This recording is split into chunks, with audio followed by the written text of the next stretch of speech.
Hello and welcome to another episode of Simiana Swings In. In this episode, I would like to talk about transgender people in sport. Now, as when I was living as a guy, I was probably the least sporting person you ever met. I weighed 123 kilos, had a massive beard. Well, you've seen the photos. You know, you know what I looked like before. You know what, and there's video as well, so you can kind of get an idea of the person I was. I was a big wrestling fan. Was even involved in producing a television show and DVDs for wrestling. But even though there were a few times that people thought that my look would have been good for wrestling, I wasn't an athlete, so it was just not going to happen. Um, but since transitioning and obviously taken up gymnastics, and that's become a big part of my life. So it is interesting to sort of think about how transgender people can fit into the world of sport. Obviously, there are some sports that are generally considered more masculine and some that are considered more feminine. But really, anyone can do any sport.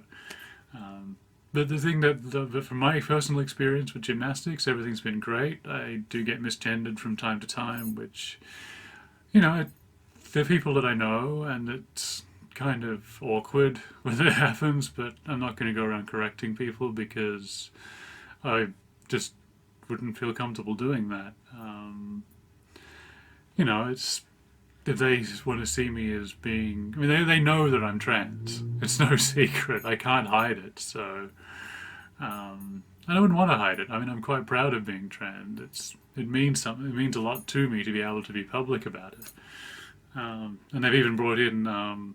It was initially just the disabled toilets, but they've now called it the inclusive toilets, and they've got the picture of the little transgender logo. Why am I doing that? It's not going to magically appear on the screen.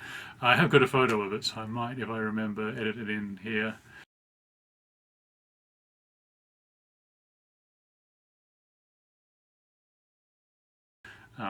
So yeah, it's now the inclusive toilets, and it has the transgender logo on it, transgender symbol. So gymnastics is actually interesting when it comes to transgender people because it was, as far as I'm aware at least, it was one of the first sports that allowed trans people to compete as their chosen gender as opposed to as their biological sex.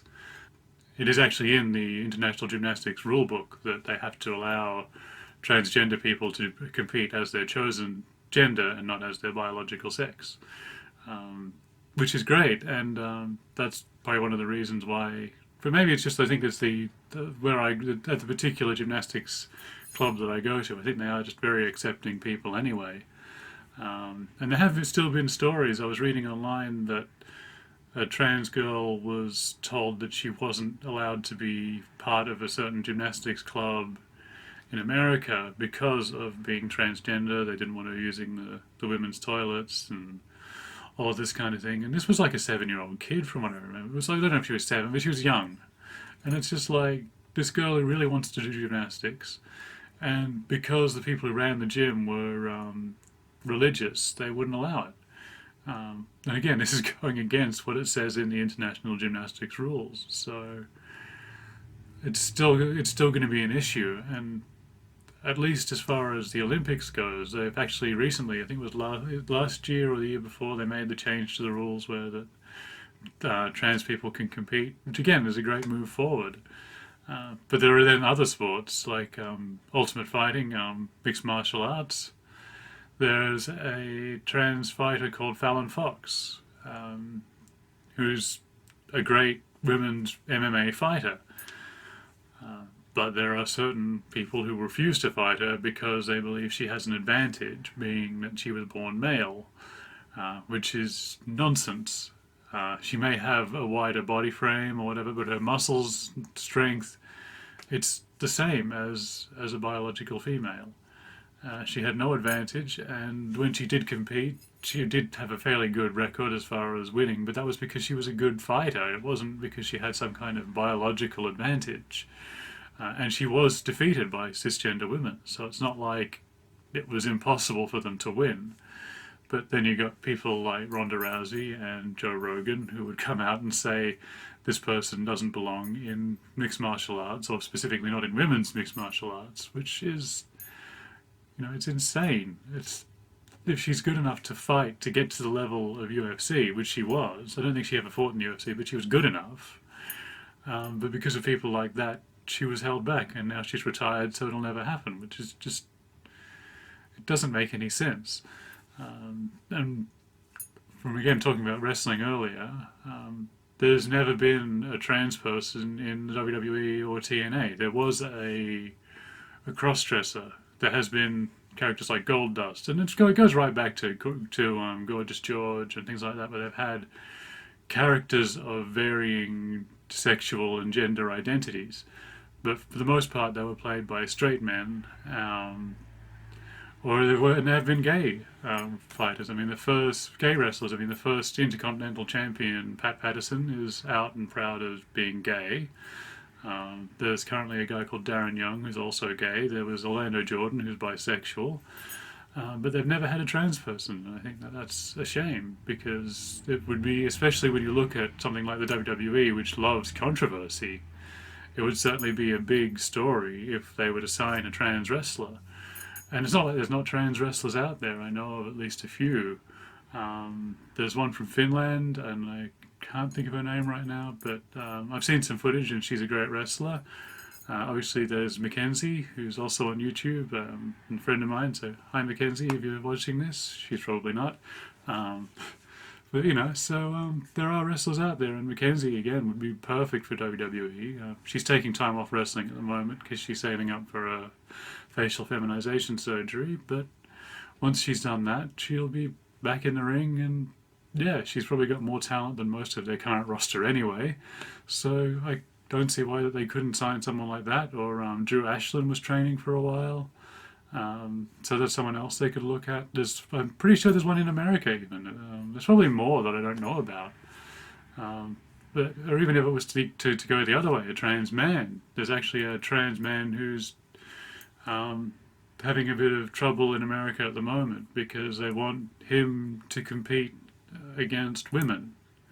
And going back to the Fallon Fox thing, where they were saying there was going to be a physical advantage, then by the same reasoning, wouldn't this person who was born female but has been taking hormones to be masculine and have more muscle, wouldn't that be a massive advantage if we're going by the same reasoning against women? And this is someone who lives as a man, has trained with men, and would be fighting women, and that doesn't make any sense. He should be fighting other men or other boys, and he could be really good at it. And the fact that he's trans shouldn't affect how that people treat him because of that. So yeah, it can go that way. Maybe there's a trans man out there that could also be signed to the WWE. Maybe there could be some kind of faction they could put together, an LGBT rainbow wrestling faction. I think that'd actually be really cool. And I believe Stephanie McMahon did say at a press conference a year or two ago, right around the time when Darren Young came out, that they did want to become more inclusive. So they want to be more inclusive. There's trans wrestlers out there. They could even maybe get that trans kid who we're talking about. He could be.